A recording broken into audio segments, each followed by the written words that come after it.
वर्णन किया कि अचेतन प्रधान प्रकृति में भी आत्म शब्द का प्रयोग हो सकता है। जैसे राजा का सर्वार्थकारी जो मंत्री भद्रसेन आदि होते उसको आत्मा बोलता है, जैसे राजा कि मेरी आत्मा है। जैसे पिता अपने पुत्र को आत्मा बोलता है कि ये मेरा जो पुत्र है वो आत्मा है, दाहिना हाथ है, जो पुत्र कहेगा वही मैं कहूँगा। इस प्रकार से तो जैसे पिता अपने पुत्र को आत्मा मानता है, जैसे राजा अपने भृत्य सेनापति को अथवा प्रधानमंत्री को अपनी आत्मा मानता है, उसी प्रकार से प्रधान प्रकृति में भी आत्म शब्द का प्रयोग हो जाएगा। क्योंकि प्रधान प्रकृति भी जीवात्मा को भोग और मोक्ष दोनों देती है, भोग भी देती है, मोक्ष भी देती है। इसलिए प्रधान प्रकृति में आत्म शब्द का प्रयोग हो जाने से अब वह प्रधान प्रकृति कैसे जगत का कारण हो जाएगी, सशब्दवाच्य हो जाएगी। क्योंकि सदैव सौम्यम अग्र आसीत, इस श्रुति के माध्यम से सत शब्द आया, तद अक्षता भविष्याम इस वाक्य द्वारा ईक्षण किया है। इसलिए श्रुति के माध्यम से, सत शब्द के माध्यम से, ईक्षण के माध्यम से प्रधान प्रकृति में ईक्षण शब्द हो जाएगा और आत्म शब्द का प्रयोग हो जाने से लिए ईश्वर को ना लेकर के, चेतन को ना लेकर के जड़ को ही ले लेना चाहिए। जड़ जो प्रकृति है वह आत्म शब्द के द्वारा प्रयोग किए जाने के कारण जगत का कारण बन सकती है। इस प्रकार से पूर्व पक्षी ने कहा, तो सिद्धांति ने कहा ऐसी बात नहीं है, क्योंकि सदैव सौम्य इदम अग्रासित, इस वाक्य के माध्यम से तदक्षता भविष्यायाम स आत्मा श्वेत केतु एतद आत्म इदम सर्वम। तो इस वाक्य के माध्यम से श्वेत केतु चेतन को क्या किया गया है, आत्म संयरे मोक्ष का उपदेश किया गया है। इसलिए मोक्ष का उपदेश होने से यहाँ पर चेतन का ही प्रकरण है, प्रधान प्रकृति का प्रकरण नहीं है। इसलिए तन्निष्ठस्य मोक्षोपदेशात, तत्निष्ठस्य ब्रह्म में निष्ठा रखने वाले श्वेत केतु को, आत्मा में निष्ठा रखने वाले श्वेत केतु को मोक्ष का उपदेश करते हैं पिता, है ना। अब श्रुति रूप जो पिता है, ब्रह्म में निष्ठा रखने वाले श्वेत केतु को अथवा आत्मा में निष्ठा रखने वाले श्वेत केतु को मोक्ष का उपदेश करते हैं। मोक्ष का उपदेश करते हैं मुक्ति का श्रवण होने से। इसलिए अचेतन प्रधान को आत्म शब्द के द्वारा नहीं कहा गया। इसलिए अचेतन प्रधान सत शब्द के द्वारा भी बातचीत यहाँ पर नहीं है। इसलिए अचेतन प्रधान प्रकृति जगत का कारण नहीं हो सकती। इस प्रकार से खंडन कर दिया। और मोक्ष का उपदेश हो जाने से देव जो श्वेत केतु रूप जो चेतन है उसके लिए मोक्ष का उपदेश करती है। तो इसलिए क्या हो जाएगा, क्योंकि प्रधान प्रकृति जीवात्मा का स्वरूप नहीं है, तो प्रधान प्रकृति को चेतन कहेगा मेरी तुम आत्मा हो, ये संभव नहीं है। जड़ और चेतन दोनों एक दूसरे की आत्मा नहीं होते। जब एक दूसरे की आत्मा नहीं होते तो फिर कैसे चेतन जीवात्मा प्रकृति को जान करके मोक्ष को प्राप्त करेगा। भिन्न के जानने से मोक्ष की प्राप्ति नहीं होती, अभिन्न को जानने से मोक्ष की प्राप्ति होती है ना। क्योंकि जैसे घट को जानेगा, मृतिका को जानेगा तब तो मोक्ष हो जाएगा, क्योंकि उसका स्वरूप है। घट का स्वरूप मृतिका ही है। उसी पर घट का स्वरूप चेतन जीवात्मा का स्वरूप है, घट आदि नहीं है, विजाति है। उसी प्रकार चेतन स्वरूप जीवात्मा का स्वरूप कौन है, ईश्वर ही है, परमात्मा ही है।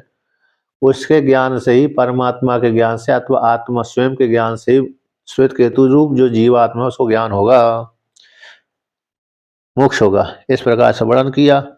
अब उसी को भाष्य कहते हैं। 251 नंबर पृष्ठ से भाष्य। तो कहते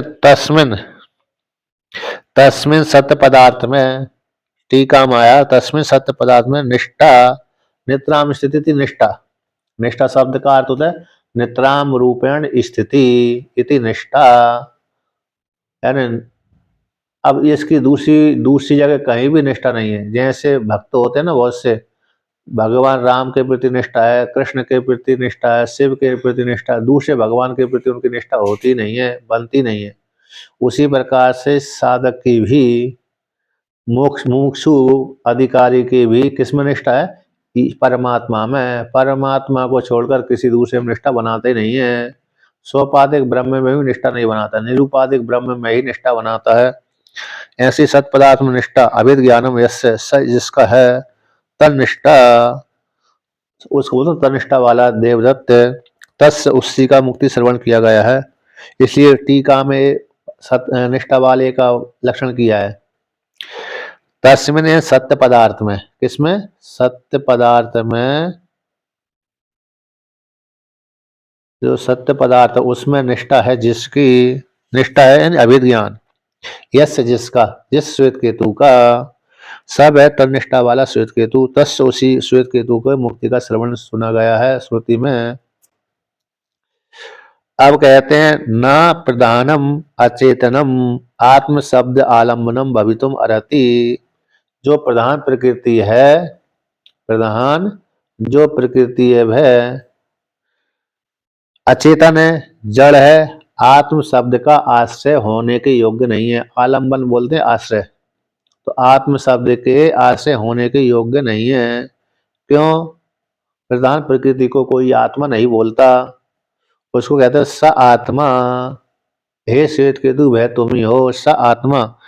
इति इसमें इस वाक्य के माध्यम से, तो छठे अध्याय 14 खंड तीसरे मंत्र में इति प्रकृतम, तो आत्मा का प्रकरण चल रहा है। सदैव स्वामी दम अग्र आसित यहाँ से भी लेकर के, पर वही प्रकरण यहाँ पर छठे अध्याय का 14 खंड में भी वही चल रहा है। तो स आत्मा इति जो प्रकृतम है प्रकरण है, वो किसका? सद अनिमाणम, सद अनिमा वाले आत्मा का ही प्रकरण है।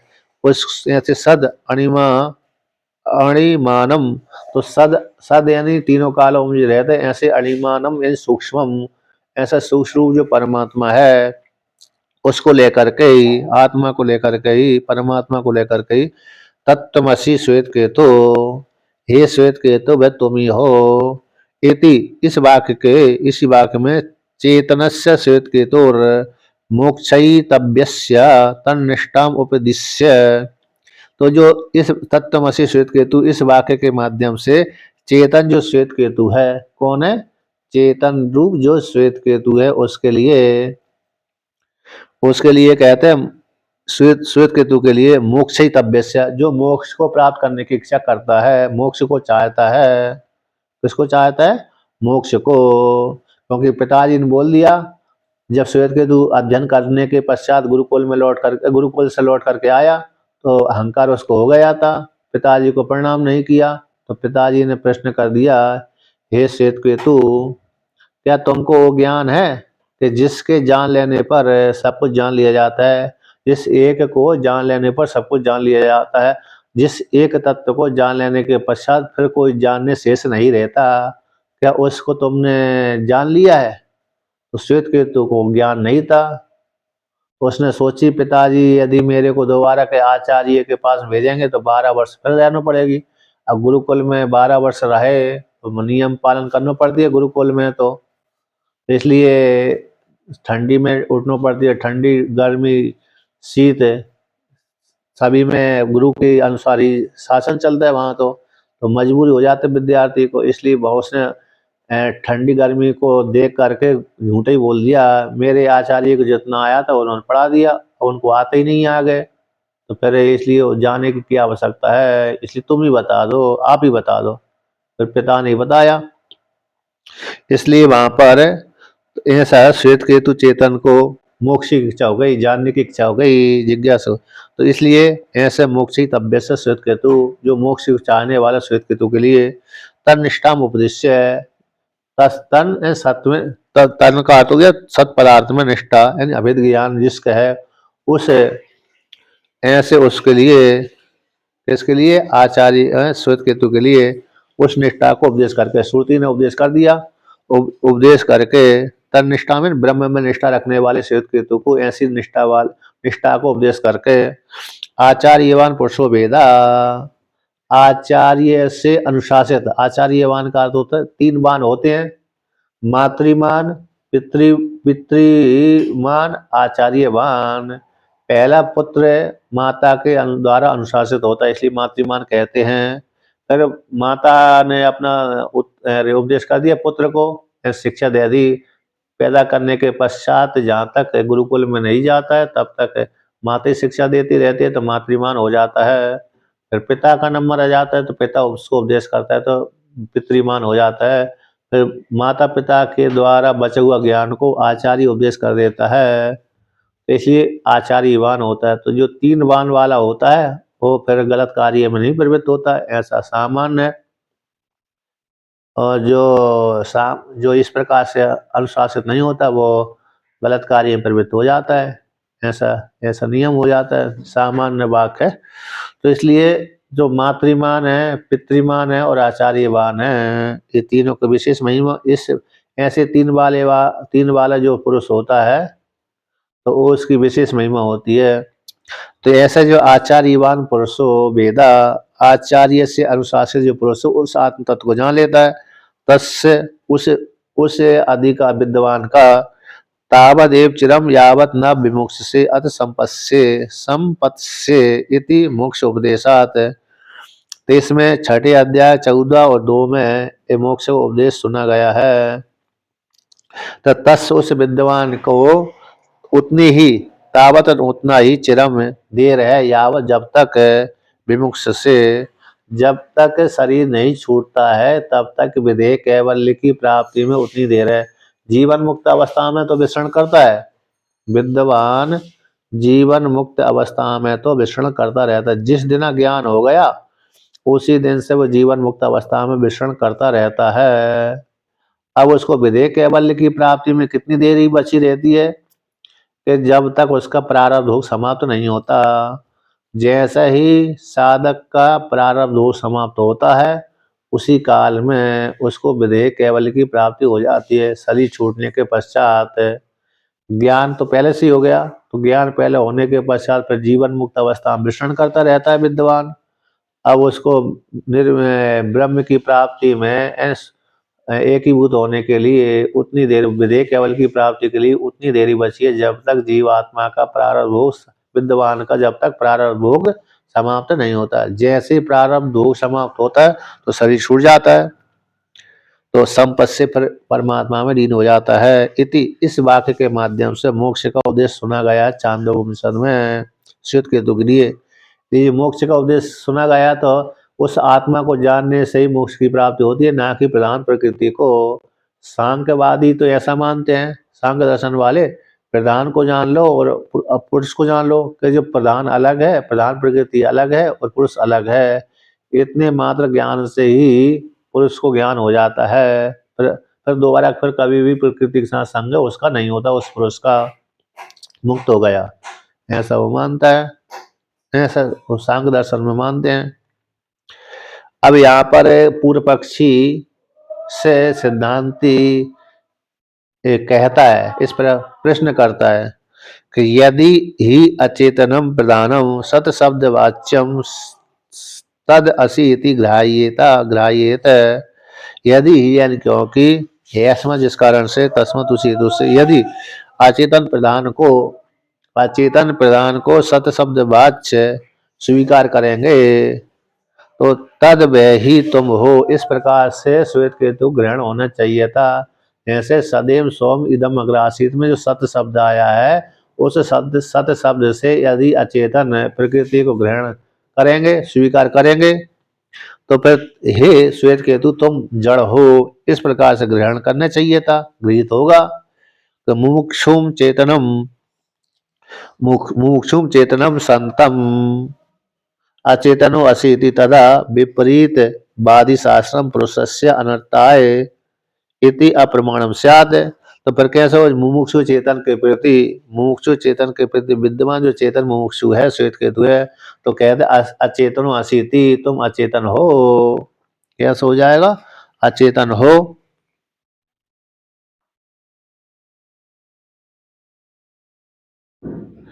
तो अचेतन हो तो फिर शास्त्र कैसा, जो वेद रूप शास्त्र है तथा उस काल में विपरीतवादी हो जाएगा, विपरीत का बोध कराने वाला हो जाएगा। तो पुरुष को अनर्थ की प्राप्ति करने के लिए हो जाएगा वो शास्त्र, इसलिए ऐसा शास्त्र तो अप्रमाणित कहलाता है। ऐसा यदि हम सत्य शब्द से सदैव सौम्य इदम अग्र आसी शब्द इस श्रुति में सत्य शब्द से प्रधान प्रकृति को यदि ग्रहण करते हैं तो फिर कैसी प्रधान प्रकृति ही सत्य कहलाएगी। सत क्यों वो तो जड़ है। इस सब सदवाच होने पर तद असिति वह प्रकृति सत है।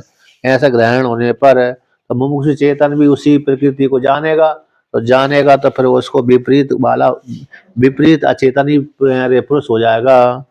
मुमुक्षु चेतन संतम, मुमुक्षु जो चेतन विद्यमान है वह उसको कहते अचेतन असिति, ऐसा शास्त्र उपदेश करेगा कि हे श्वेत केतु तुम अचेतन हो। पहले तो चेतन था, अब कहते हैं जब सत शब्द के द्वारा तो प्रकृति गृहीत हो रही है, तो हे श्वेत केतु तुम अचेतन जड़ हो। ऐसा उस तरह उस काल में विपरीत शास्त्र ग्रहण कराने वाला हो जाएगा। तो ऐसे विपरीतवादी शास्त्र हो जाएगा तो पुरुष के लिए कैसा वो सार्थक नहीं होगा बल्कि निरर्थक हो जाएगा, अनर्थ के लिए हो जाएगा। इसलिए वो ऐसा शास्त्र तो अप्रमाणित होता है। विपरीत बोध कराने वाला शास्त्र कैसा होता है? अप्रमाणित होता है। घट यदि शास्त्र यानी वेद है, यदि घट को पट बोलता है तो समझ लो वो घट को पट बोलने वाला जो वेद होता है वो अनर्थ के लिए होता है। उसी प्रकार से यदि वेद जड़ को ही चेतन बताता है, चेतन को जड़ बताता है तो वो विपरीत बोध कराने वाला हो गया, झूठा हो गया और अनर्थ की ओर ले जाने वाला हो गया शास्त्र। ऐसा शास्त्र अप्रमाणित हो जाता है। इसी शास्त्र कभी भी झूठा नहीं बोलता है, इसलिए वादी मात्र अकेले उसको समझ नहीं पाते शास्त्र को। शास्त्र तो हमेशा वेद रूप जो शास्त्र है वो तो हमेशा यथार्थ ही बताता है, सत्य ही बताता है। हाँ, उसको वादी समझ पाते हैं कि नहीं समझ पाते वो बात अलग है, लेकिन वेद हमेशा कभी भी झूठा नहीं बतलाता। उसी को कहते हैं न तो निर्दोषम शास्त्रम अप्रमाणम कल्पितुम सिक्तम। दोष से रहित जो शास्त्र है, दोष से रहित जो शास्त्र होता है उस शास्त्र को अप्रमाण रूप से कल्पना करने के लिए सत्य नहीं है, क्योंकि शास्त्र हमेशा सत्य बोध कराता है, झूठा कभी भी बोध नहीं कराता।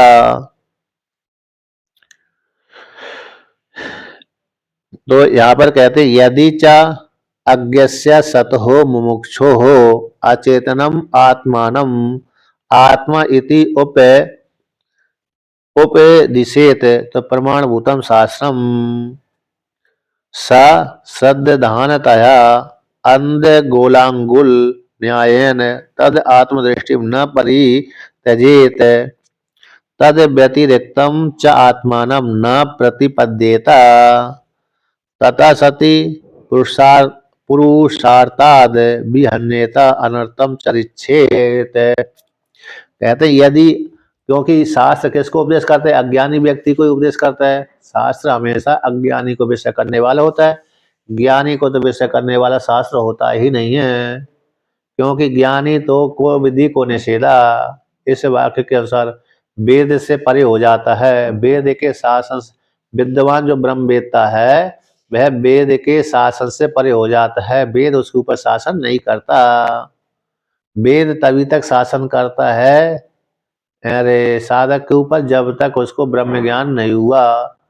जीवात्मा को जब तक ब्रह्म ज्ञान नहीं होता तब तक वेद उसके ऊपर शासन करता है। जिस काल में जीवात्मा को ब्रह्म ज्ञान हो गया उसी काल में वेद अपना शासन छोड़ देता, उसके ऊपर से हटा लेता है ना, अतः वेद फिर वेद उसके ऊपर शासन नहीं कर पाता।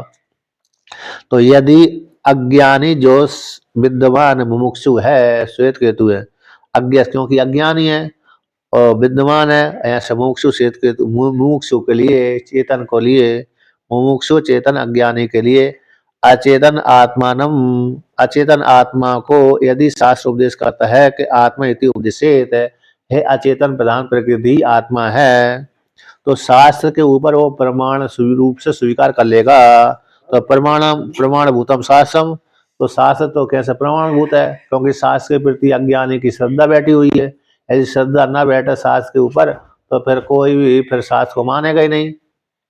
तो अज्ञानी को दृढ़ निष्ठा बैठी रहती शास्त्र के ऊपर, शास्त्र जो बोलेगा तभी वो उसी प्रकार से कर्म करता है। जैसे व्यक्ति स्वर्ग के लिए कर्म करता है, कब करता है? शास्त्र को लेकर के ही। ऐसे मंदिर में पूजा करता है व्यक्ति तो किसको लेकर करता है? व्यक्ति को लेकर थोड़ी करता है, शास्त्र को लेकर के ही करता है।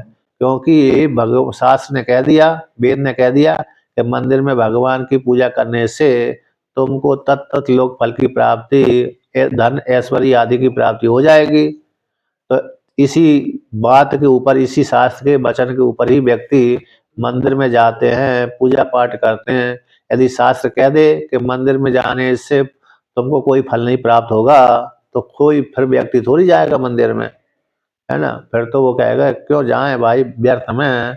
इस शास्त्र ने कहा कि तुमको मंदिर में जाने से, मंदिर में पूजा पाठ करने से, भगवान की पूजा पाठ करने से तुमको तत्त कामना की प्राप्ति हो जाएगी, इस शास्त्र ने कहा है। तो शास्त्र के ऊपर श्रद्धा रख करके जीवात्मा विश्वास करके कर्म करता है, उपासना करता है। इसलिए तो जो विद्वान मुमुक्षु अज्ञानी हैं, यदि अचेतन जो आत्मा को आत्मा ऐसा उपदेश करता है शास्त्र, तो शास्त्र प्रमाणभूत है श्रद्धा रखने वाला होने के कारण। तो सब है श्रद्धानतया होने से, श्रद्धालु हो जाने से, श्वेत चेतन जो जीवात्मा है श्रद्धा वाला होने के कारण अंध गोलांगुल न्याय के द्वारा, जैसे अंधा व्यक्ति बैल की पूंछ को नहीं छोड़ता है, उसी प्रकार से गो लांगुल न्याय, गाय की लांगुल यानी पूंछ है, तो जैसे गौ की लांगुल पूंछ को नहीं छोड़ता है, ऊपर अनर्थ में जाकर गिर जाता है, उसी प्रकार से आत्मदृष्टि न परित्यजेत, वह अंधा व्यक्ति, अज्ञानी व्यक्ति शास्त्र के ऊपर श्रद्धा रखने के कारण वह उसे अरे अनात्मा जड़ को ही आत्मा मान लेगा, उसको त्यागेगा नहीं। और कहते फिर कैसे कर लेगा, कहते हैं तद व्यतिरिक्तम, विपरीत और ग्रहण कर लेगा। तद व्यतिरिक्तम च आत्मानम न प्रतिपद्येत, जो विपरीत को प्राप्त हो जाने के कारण आत्मा को, मुख्य आत्मा को नहीं प्राप्त कर पाएगा, बल्कि जड़ भाव को ही प्राप्त हो जाएगा। ऐसी हो जाने पर क्या हो जाएगा, तथा सती, ऐसी प्राप्ति हो जाने पर पुरुषार्थात विहन्यता, पुरुषार्थ से च्युत हो जाएगा और अनर्थ की ओर चेत, अनर्थ भाव की प्राप्ति हो जाएगी। जैसे दृष्टांत दिया जाता है, कौन से दृष्टांत, जैसे कोई एक अंधा व्यक्ति है, अब जंगल में भटक गया, तो एक दुष्ट वाला व्यक्ति उसको मिल गया। दुष्ट वाला व्यक्ति रास्ते में जंगल में एक देश से दूसरे देश को जा रहा था, तो व्यक्तियों के साथ तो अंधा गया था, लेकिन बीच में जाकर के उस अंधे व्यक्ति को दूसरे लोगों ने छोड़ दिया, अथवा छोड़ दिया तो अरे अब वो कहाँ जाए कहाँ ना जाए समझ में नहीं आया उसको, तो जंगल में फंस गया था।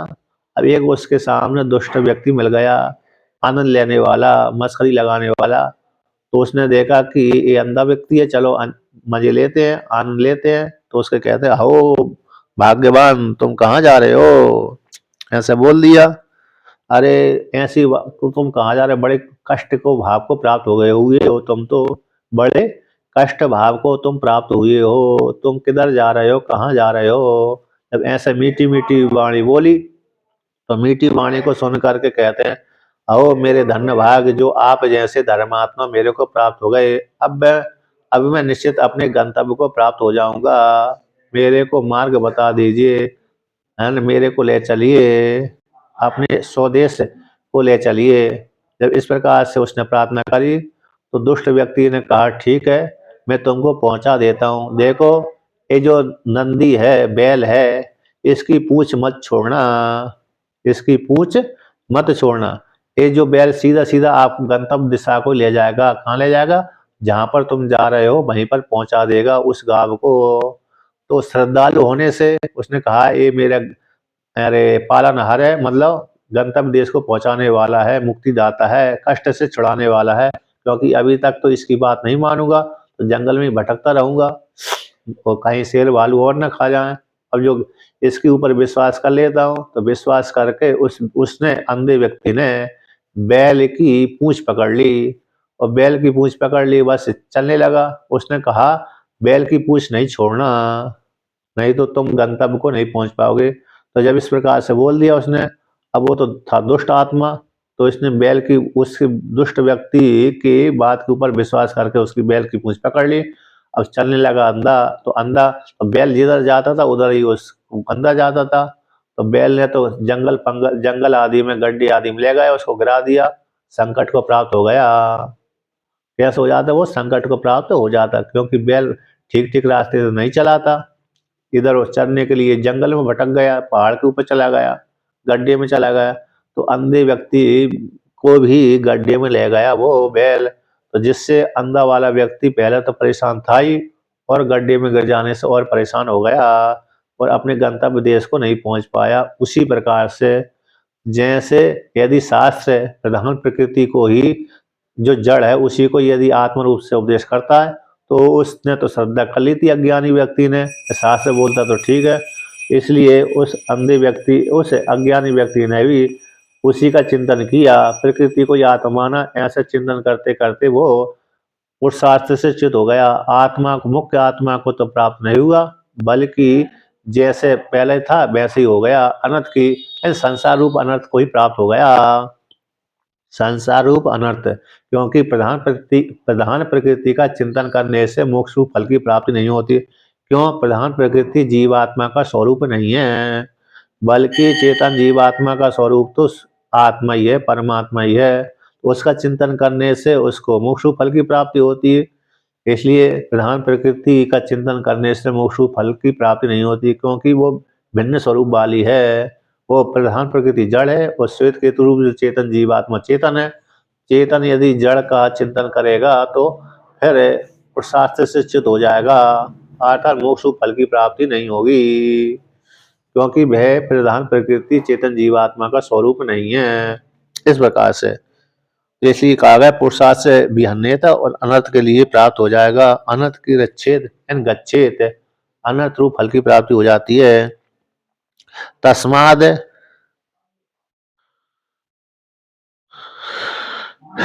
तो कहते तस्माद यतः स्वर्गादि अतिनो अग्निहोत्रादि साधनम यथा भूतम उपदिशति तथा मुमुक्षुर अपि स आत्मा तत्त्वमसि श्वेत केतो इति यथा भूतम एव आत्मानम उपदिशति इति युक्तम। तो जैसे पूर्व मीमांसा में कर्मकांड स्वर्ग को चाहने वाले व्यक्ति के लिए, स्वर्ग की इच्छा रखने वाले व्यक्ति के लिए अग्निहोत्र आदि कर्मों का उपदेश करती है श्रुति, तो यथाभूत का ही उपदेश करती है। उसी प्रकार से मुमुक्षु के लिए भी स आत्म तत्वमसि श्वेत केतु, तो हे श्वेत केतु वे तुम ही हो, इस प्रकार से यथाभूत का ही उपदेश करती है, यथाभूत आत्मा का ही उपदेश करती है। ठीक ही है, जैसे पूर्व मीमांसा में कर्म कांड स्वर्ग को चाहने वाले के लिए उस कर्म का उपदेश करती है, जिससे उस कर्म के माध्यम करके व्यक्ति मरने के पश्चात उस फल को प्राप्त कर लेता है। स्वर्ग चाहिए तो स्वर्ग वाले कर्म करिए, ब्रह्मलोक चाहिए तो ब्रह्मलोक वाले फल चाहिए, ब्रह्मलोक फल चाहिए तो ब्रह्मलोक संबंधी कर्म करिए, स्वर्ग चाहिए तो स्वर्ग संबंधी कर्म करिए। तो श्रद्धालु था ही, तो स्वर्ग संबंधी कर्म किया तो स्वर्ग प्राप्त हो जाता है मरने के पश्चात, ब्रह्मलोक के प्रति कर्म करता है तो ब्रह्मलोक फल को प्राप्त हो जाता है, उपासना करता है। तो जैसे यथाभूत शास्त्र को उपदेश करता है, अग्निहोत्र आदि साधनों को उपदेश करता है स्वर्ग आदि चाहने वाले व्यक्ति के लिए, उसी प्रकार से मुमुक्षु के लिए भी ब्रह्म ज्ञान का उपदेश शास्त्र करता है। स आत्मा तत्वमसि श्वेत केतु, हे श्वेत केतु वे तुम ही हो, स वह आत्मा तुम ही हो। कौन? वो सदैव स्वामी दमक राशि के माध्यम से जो कहा गया है। इसलिए यथाभूत ही शास्त्र उपदेश करता है, झूठा कभी शास्त्र नहीं होता, शास्त्र झूठी बात नहीं बोलता, शास्त्र कभी भी झूठी बात नहीं बोलता, शास्त्र हमेशा अच्छी बात ही बोलता है, सत्य बात ही बोलता है। इस प्रकार से वर्णन किया। कहते हैं एवं च सती तप्त परशु ग्रहण मोक्ष दृष्टान्तेन सत्य अभिसंदस्य मोक्ष उपदेश उपपद्यते। अब यहाँ पर वर्णन करते हैं, जैसे दो वादी होते हैं। कैसे होते हैं? दो वादी होते हैं, एक व्यक्ति आरोप लगाने वाला होता है, एक आरोपित होता है। जिसने कर्म नहीं किया, जिसने गलत कर्म नहीं किया, उसके ऊपर आरोप लगा दिया, और जिसने आरोप लगाने वाला वो झूठ बोल देता है, इसने आरोप लगाया। अथवा एक ने चोरी करी है, एक ने चोरी कर ली है, और एक ने, जिसकी चोरी हुई है उसने कहा कि इसने चोरी करी है। चोरी करने वाला भी राजा के पास में गया, और जिसकी चोरी है वो भी राजा के पास में गया, क्योंकि व्यक्ति ने कहा कि इसने मेरी चोरी करी थी। तो राजा के सैनिक उसको पकड़ के ले गया और शिकायत करने वाला तो व्यक्ति गया ही था, और चोरी करने वाला पकड़ा गया तो उस राजा ने उसको पकड़ लिया, राजा के सैनिकों ने, और दरबार में बुला लिया। तो उसने राजा ने पूछा, बताओ भाई, इसने आपके ऊपर आरोप लगाया कि चोरी करी है तुमने सोने आदि की, इस तुम सत्य बोलो, तुमने चोरी करी है कि नहीं करी। तो उसने कहा कि व्यक्ति सत्य जिसने चोरी करी है वो सत्य नहीं बोलता, तो सत्य नहीं बोलता है तो कहता मैंने चोरी नहीं करी। तो राजा परीक्षण कैसे करता है? कि राजा परीक्षण इस प्रकार से करता है कि गरम लोहे का पिंड रखता है सामने, लोहे को पिंड है ना, लोहे का पिंड है, उसको गरम रख करता है और कहा कि तुम इस गरम लोहे के पिंड को पकड़ो। अब आपको जैसे ये हो गया ना, ये पहले न्याय करने का न्याय था। इस प्रकार से वे राजा न्याय करते थे। जैसे जिसकी चोरी हो गई वो व्यक्ति शिकायत करने के लिए जाता है राजा के पास में, महाराज मेरी चोरी हो गई। तो राजा पूछता किसने करी है? देख लिया तो अमुक व्यक्ति ने करी है चोरी। तो राजा उसको पकड़वा लेता है सैनिकों के द्वारा। उससे पूछता है कि तुमने ये बोला है कि आरोप लगा रहा है कि तुमने चोरी करी है। तो जिसने चोरी करी है वो बोल देता मैंने नहीं चोरी करी। तो अब राजा को परीक्षक है, राजा कैसे माने कि इसने चोरी करी है कि नहीं करी? तो राजा क्या करता है, अपने सेवकों से बोलता है इसको तप्त पशु ग्रहण है मोक्ष दृष्टांत। यदि इसने झूठ बोल रहा है, इसने चोरी करी है, तो चोरी करी है तो यदि ये झूठ बोल रहा है तो इसको जैसे पशु पकड़ेगा, गरम लोहे को पकड़ेगा तो पकड़ते ही इसको क्या हो जाएगा, जला देगा लोहा, अग्नि जला देगी। तप्त लोहा क्या इसका तप्त लोहा इसको क्या करेगा, जला देगा। तो समझ लो इसने चोरी करी है। यदि इसने चोरी नहीं करी है तो कभी कभी व्यक्ति कैसा होता है झूठ बोल लेता है, तो देखो महाराज मेरी इस चोरी तो नहीं हुई, चोरी किसी दूसरे ने करी है, चोरी किसी दूसरे ने करी है, और दूसरे के ऊपर आरोप लगा देते हैं। जैसे अभी कर देते ना लोग बाग, अभी पहले से भी करते रहते हैं और अभी भी करते रहते हैं, अभी ज्यादा हो गया ना। जैसे जो पुलिस वाले हो अथवा जो नेता आदि हो, किसी दूसरे को ही फंसा देते हैं, घोटाला स्वयं कर लेते हैं और फंसा दूसरे को देते हैं, है ना। घोटाला स्वयं करते हैं और उनको जो कर्मचारियों को फंसा देते हैं, ऐसा होता है अभी। और स्वयं नेता तो फंसते नहीं है, कभी कभी फंस जाते हैं ज्यादा के चक्कर में। तो अब ये राजा क्या करता है कि अरे जिसने चोरी नहीं करी उसके ऊपर आरोप लग गया, और जिसने चोरी करी थी उसको पकड़ नहीं पाया। तो वो जिसकी चोरी हुई थी वो शिकायत करते हैं महाराज इसने चोरी करी है। अब वह व्यक्ति कहता है महाराज मैंने चोरी नहीं करी, झूठा आरोप लगा रहा है। तो राजा कहता है यदि तुम सत्य बोल रहे हो तो सत्य के प्रभाव से तुमको तप्त परशु जलाएगा नहीं, तुम इसको पकड़ लो यदि सत्य बोल रहे हो तो वो पकड़ता है तो इसने चोरी नहीं करी थी, आरोप मात्र था। तो इसकी सत्य संधि के माध्यम से वो तप्त परशु उसको जलाता नहीं है, गरम लोहा उसको जलाता नहीं है। अग्नि में जो अग्नि के द्वारा गर्म किया गया लोहा है उस व्यक्ति को जलाता नहीं है। किसको? जो सत्य बोल रहा है। और क्योंकि उसने चोरी नहीं करी थी, आरोप मात्र हो गया था, इसलिए उसने सत्य बोल दिया कि महाराज मैंने चोरी नहीं करी, झूठा आरोप लगा रहा है। तो इसलिए वो राजा उसको छोड़ देता है कि भाई तुमने चोरी नहीं करी, ये प्रमाणित है।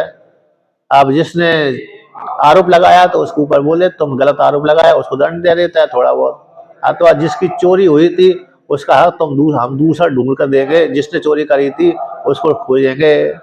अब एक व्यक्ति ने चोरी करी और झूठ बोल रहा था कि भाई कि मैंने चोरी नहीं करी, झूठा आरोप लगाया, उसने चोरी करी थी। तो राजा कहता है यदि तुमने चोरी नहीं करी है तो ये गरम लोहा को पकड़ो।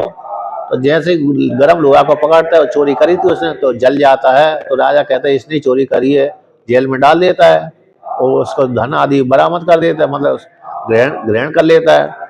तो ये दृष्टांत है। तो जैसे सत्य बोलने वाले को गरम परशु नहीं जलाता, झूठ बोलने वाले को गरम परशु जला देता है। तो तप्त परशु ग्रहण, गरम परशु लोहे को ग्रहण करने से मोक्ष दृष्टांत। मोक्ष यानी सत्य बोलने वाले को मोक्ष हो जाता है और झूठ बोलने वाले को पकड़ा जाता है। इसलिए सत्य अभिसंधस्य, तो सत्य बोलने वाले का मोक्ष उपदेश उपपद्यते, मोक्ष का उपदेश उत्पन्न हो जाता है, क्योंकि सत्य के साथ जुड़ा हुआ है, सत्य परमात्मा है। इसी सत्य के साथ संधि होने के कारण, सत्य बोलने के कारण ही उसको सप्त परशु नहीं जलाता और उसका उस दोष से छुटकारा हो जाता है। उसी प्रकार से चेतन जीवात्मा यदि आत्मा को पढ़ेगा, आत्मा को जानेगा, अपने आप को जानेगा, ईश्वर को जानेगा, तो मोक्ष हो जाएगा। यदि प्रधान प्रकृति को जानेगा तो मोक्ष की प्राप्ति नहीं होगी, क्योंकि प्रधान प्रकृति उसका स्वरूप नहीं है। उसी को कहता है अन्यथा ही अमुख्य सद आत्म तत्व उपदेशे अहम उक्तम अस्मि इति विद्यात्।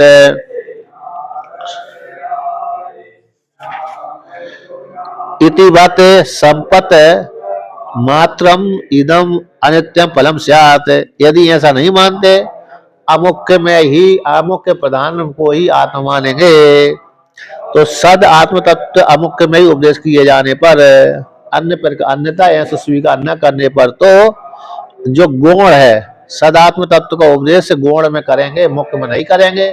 कि सद आत्मा तुम ही हो, प्रधान प्रकृति सदात्मा हो, ऐसा उपदेश करेंगे।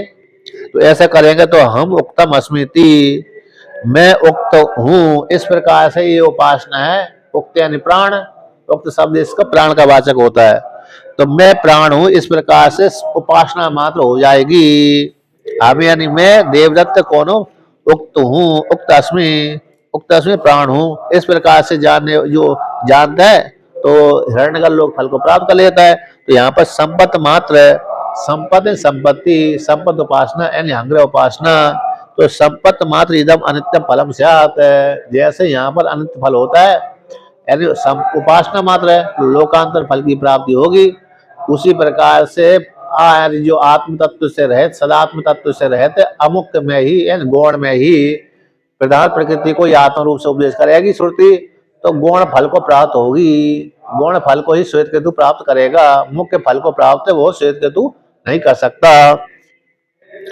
तत्र मोक्ष उपदेशो न उपपद्येता, इसलिए श्वेत केतु को वहां पर मोक्ष उत्पन्न नहीं होगा, क्योंकि प्रधान प्रकृति तो उसकी आत्मा नहीं है, इसलिए उसके जानने से, प्रकृति को जानने से मोक्ष उत्पन्न नहीं हो सकता, बल्कि श्वेत केतु अपने स्वरूप को, आत्मा को जानने से मोक्ष फल की प्राप्ति करेगा। तस्मात् न सद अणिमणि अणिमणि आत्म शब्दस्य गुणत्व, इसलिए सद अणिमा में आत्म शब्द गौण नहीं है, बल्कि प्रधान ही है। सदैव स्वामी दमग्र आशीष में जो सत्य शब्द आया है वह मुख्य ही आत्मा का वाचक है। उसी प्रकार से स आत्मा सद अनिमाणम, ऐसा जो वाक्य आया वहां पर भी अणिमा यानी सूक्ष्म आत्मा, वहां पर भी सत शब्द आया, वह भी आत्मा का ही वाचक है, मुख्य आत्मा का वाचक है, जड़ प्रधान प्रकृति का नहीं है। इसलिए आत्म शब्द का गौणत्व उत्पन्न नहीं होता। जैसे वहां पर अरे भूतात्मा इंद्रिय आत्मा में गौण आत्म शब्द का प्रयोग कर दिया, जड़ में और चेतन में दोनों में ही प्रयोग किया था, तो यहाँ पर उसका खंडन कर दिया कि गौण आत्मा, तो आत्म शब्द का गौणत्व प्रयोग नहीं होता। तो यहाँ पर सद आत्मानम सद अभिमानम इत्यादि में, तो जो सद यहाँ पर जो आत्म शब्द आया है किसका वाचक है, प्रधान आत्मा, आत्मा का ही वाचक है, मुख्य आत्मा का ही वाचक है। और सत शब्द भी मुख्य आत्मा का ही वाचक है, प्रधान प्रकृति का वाचक नहीं है।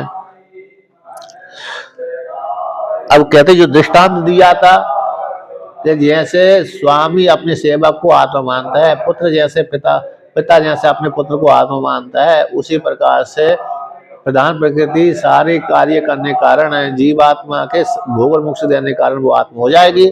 ऐसा जो दृष्टांत दिया था उसको खंडन करते हैं कि भ्रत्ते तो स्वामी, भ्रत्य में जो आत्म शब्द प्रयोग किया गया था, तो स्वामी भ्रत्य भेदस्या प्रत्यक्षत्वात् उपन्नो गौणो आत्म शब्द है, मम आत्मा भद्रसेन इति।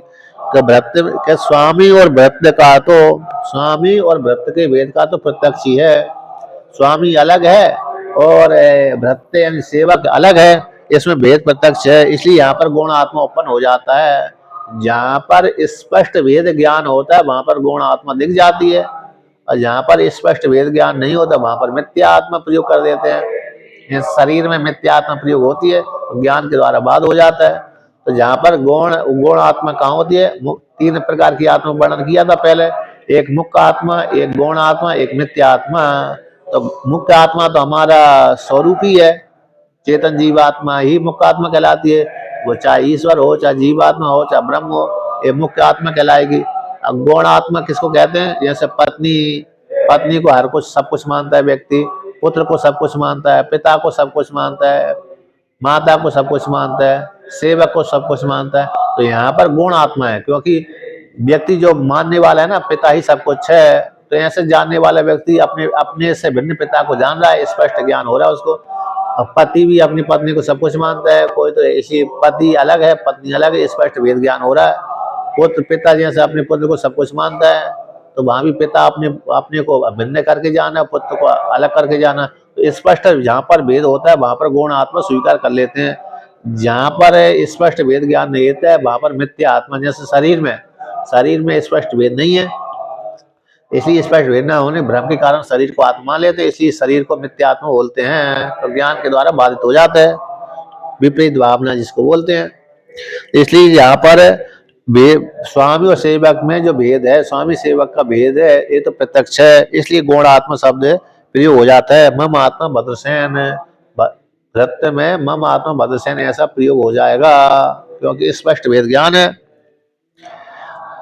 अपिचा और भी कहते हैं कि अपिचा क्वचित गुण स्याद, अपिचा क्वचित गुण शब्दो दृष्ट न एतावतः शब्द प्रमाण के अर्थे गौणी कल्पना नाया सर्वत्र अनाश्वास प्रसंगात, कि कहीं कहीं पर गुण आत्मा रूप से प्रयोग किया जाता है श्रुति के द्वारा, कुछ दिन कहीं कहीं पर गुण शब्द देखा जाता है। जैसे भूत आत्मा, इंद्रिय आत्मा में आत्म, भूत को आत्मा बोल दिया, इंद्रियों को आत्मा बोल दिया, तो यहाँ पर कहीं कहीं पर देखा जाता है, सभी जगह नहीं। तो इतने देखने मात्र से शब्द के द्वारा प्रमाणित अर्थ में, यानी वेद के द्वारा प्रमाणित अर्थ में, शब्द प्रमाणित अर्थ में का अर्थ हो गया वेद के द्वारा प्रतिपाद्य अर्थ में, वेद का जो विषय है परमात्मा है, ऐसे वेद के द्वारा प्रतिपाद्य प्रमाण रूप अर्थ विषय में गौणी कल्पना करना न्याय नहीं है। क्योंकि इतने मात्र से, जहाँ पर भूत आत्मा, इंद्रिय आत्मा में आत्म शब्द प्रयोग कर दिया जाता श्रुति ने, तो यहाँ पर जो देखा जाता है तो गौण में जो स्वीकार, गौण में आत्मा शब्द का प्रयोग कर देते हैं। व्रत में स्वामी में पत्नी पुत्र आदि में जो आत्मा का प्रयोग कर देते हैं, तो यहाँ पर गौण रूप से जहाँ पर गुण आत्मा स्वीकार देखा जाता है कहीं कहीं पर, तो इतने मात्र से ही, इतने मात्र कथन करने मात्र से जो प्रमाण का विषय प्रमाण है, सारे कर्मों का प्रमाणभूत है। ऐसे वेद के द्वारा जो प्रतिपादन किया गया है उस अर्थ में गौणी कल्पना न्याय नहीं है, गौण की कल्पना न्याय नहीं है, बल्कि वेद तो शब्द प्रमाण के अर्थ हो गया, यानी वेद प्रमाण, वेद के द्वारा प्रमाणित किया गया अर्थ में गौण स्वीकार करना ठीक नहीं है। गौणी कल्पना है गौण स्वीकार करना, ये भी शास्त्र जानता है कि अरे कैसे, शास्त्र जानता है कि सत आत्मा है, यहाँ पर प्रधान प्रकृति अलग है, चेतन अलग है, फिर भी इसको मैं आत्मा रूप से प्रयोग कर देती हूँ, ऐसा मानना ठीक नहीं है। बल्कि शास्त्र तो क्या कहता है, शब्द प्रमाण जो शास्त्र है उसके द्वारा प्रतिपाद अर्थ में गौणी कल्पना नहीं, बल्कि शास्त्र तो सत्य होता है, सत्य बोलता है कि जो सद आत्मा वो चेतन ही है। सदैव स्वामी इदम अग्र आसित में जो सत शब्द आया वो परमात्मा का ही वाचक है, ईश्वर का ही वाचक है, चेतन का ही वाचक है। और स आत्मा में भी जो आत्म शब्द है वो चेतन का ही वाचक है। श्वेत केतु भी चेतन ही है, सद भी चेतन भी है, और स आत्मा भी चेतन है, अणिमा आदि भी चेतन ही है। इसलिए शब्द के द्वारा, वेद के द्वारा, वेद प्रमाणित अर्थ में गौणी कल्पना मानना ठीक नहीं है। यदि ऐसा मानते हैं तो फिर कहीं पर भी विश्वास नहीं होगा, सर्वत्र अनाश्वास प्रसंगात, फिर कहीं पर भी विश्वास नहीं होगा। क्योंकि वेद के ऊपर यदि विश्वास करना बंद कर दिया लोग बागों ने, तो फिर भाई वेद कहता है स्वर्ग के लिए कर्म करो, तो कहता है वेद तो झूठ बोल रहा है, तो फिर व्यक्ति स्वर्ग के लिए कोई कर्म ही नहीं करेगा। कहीं मंदिर में जाओ तो तुमको फल की प्राप्ति हो जाएगी, तुम्हारे सारे कष्ट दूर हो जाएंगे, वेद ने कहा। अब वेद तो झूठ बोल रहा है, तो फिर भाई उसके ऊपर कोई विश्वास नहीं करेगा, क्योंकि वेद तो झूठ बोलता है, ऐसा मानना पड़ेगी। तो फिर कोई मंदिर में पूजा करने भी नहीं जाएगा, और मंदिरों में फिर क्या लग जाएंगे, ताले आदि लग जाएंगे। क्योंकि और जो जिसके प्रति श्रद्धा रख रहे थे वही झूठ बोल रहा है, तो फिर व्यक्ति कैसे मानेगा ये सत्य बोल रहा है कि झूठ बोल रहा है। इसलिए वेद कभी भी झूठ नहीं बोलता, वेद हमेशा सत्य ही बोलता है, यथार्थ वस्तु को ही बोध कराता है। इसलिए गौणी कल्पना यहाँ पर सत शब्द से गौणी अरे मुक्त आत्मा ही लेना चाहिए, गौण आत्मा को स्वीकार नहीं करना चाहिए, नहीं तो कोई भी वेद के ऊपर विश्वास नहीं करेगा। अनाश्वास का तो अविश्वास की प्राप्ति हो जाएगी सर्वत्र। अब पूर्व पक्ष सिद्धांती पूर्व पक्षी के द्वारा कही हुई प्रश्न को उठा करके खंडन करता है कि यत्तु उत्तम, जो आपने आप पूर्व पक्षी ने जो कहा था कि चेतन अचेतन हो साधारण आत्म शब्द कृतु ज्वलनयोर इव ज्योति शब्द इति, कहते जो आपने कहा था चेतन और अचेतन दोनों में साधारण आत्म शब्द का प्रयोग किया जाता है। कहा भूतात्मा, इंद्रियात्मा और मुख्य आत्मा, यहाँ पर वर्णन कर दिया था। भूतात्मा बोलते हैं, इंद्रियात्मा बोल देते हैं, और आत्मा, तो आत्मा को श्वेत केतु को तो आत्मा बोलते ही हैं, लेकिन भूतात्मा इंद्रियात्मा तो दृष्टांत दिया था। जैसे कृतु ज्वलन में, जैसे ज्योति शब्द यज्ञ में भी प्रयोग किए जाती है, और ज्योति शब्द ज्वलन का भी वाचक होती है। ज्वलन में तो मुख्य होती है, कृतु में गौण होती है। तो जैसे ज्योति शब्द के द्वारा कृतु यानी यज्ञ का भी ग्रहण होता है ज्योति शब्द से, और ज्वलन शब्द अग्नि का भी ग्रहण होता है। तो जैसे दोनों ज्योति शब्द दोनों के प्रति साधारण है, उसी प्रकार से चेतन और जड़ में भी आत्म शब्द साधारण ही है। ऐसा जो कहा था, इसी सत शब्द के द्वारा प्रधान प्रकृति मान लिया जाए, ऐसा जो कहा था सिद्धांति कहता तन्ना ये ठीक नहीं है। अनेक अर्थस्य अन्यायत्वात्, एक वाक्य के अनेक अर्थ मानने पर कैसे हो जाएगा, न्याय नहीं है। अनेक अर्थ की कल्पना करना न्याय नहीं होता, एक शब्द के अनेक अर्थ निकालना ठीक नहीं है, अन्याय कहलाता है। क्या कहलाता है? अन्याय, है ना। जैसे वकील आदि भी तो ऐसे ही करते हैं, क्या करते हैं, एक शब्द के कई अर्थ निकाल लेते हैं। तो जज आदि को भी चक्कर में डाल देते होंगे, डालते नहीं डालते सक्सेना जी? हाँ, तो कहते हैं एक अर्थ के अनेक अर्थ मानना न्याय नहीं है। अनेक अर्थस्य अन्यायत्वात्, अनेक अर्थ मानना ठीक नहीं, न्याय नहीं है। इसलिए तस्मात् चेतन विषय मुख्य आत्म शब्दस्य चेतनत्व उपचारात् भूतादिषु प्रयुज्यते भूतात्मा इंद्रियात्मा इति च, इसलिए चेतन विषय में ही मुख्य आत्म शब्द का प्रयोग किया जाता है, और चेतनत्व के उपचार से ही, चेतन को लेकर के ही, क्योंकि सर्वत्र चेतन व्याप्त है, चेतन उपचारात मतलब सर्वत्र चेतन के साथ भूतों का जितने पंच महाभूत हैं, भूतों के द्वारा उत्पन्न शरीर आदि में चेतन आत्मा के साथ संबंध है। तादात्म्य संबंध हो जाने से, संसर्ग अध्यास हो जाने के कारण, इसलिए भूतों में भी भूतात्मा इंद्रिय आत्मा का प्रयोग कर देते हैं, क्योंकि अधिष्ठान तो चेतन है, और उसी अधिष्ठान को चेतन में ही सारे भूत भी कल्पित हैं और इंद्रिय भी कल्पित हैं, क्योंकि सर्वत्र चेतन व्याप्त है। इसलिए सर्वत्र चेतन व्याप्त हो जाने से, चेतन के साथ तादात्म्य संबंध होने के कारण, संसर्ग अध्यास होने के कारण ही भूतादियों में भी चेतन को लेकर के ही भूतात्मा इंद्रिय आत्मा ऐसा प्रयोग कर देते हैं। इसलिए तो जो आत्म शब्द है चेतन को विषय करने वाला है, जड़ को विषय करने वाला नहीं है। चेतन विषय में ही मुख्य आत्म शब्द का प्रयोग होता है, उसी चेतनता को लेकर के ही भूतादियों में भी आत्म शब्द का प्रयोग कर दिया जाता है। इस प्रकार से वर्णन किया, ठीक है ना। अब आगे का प्रसंग फिर कल करेंगे।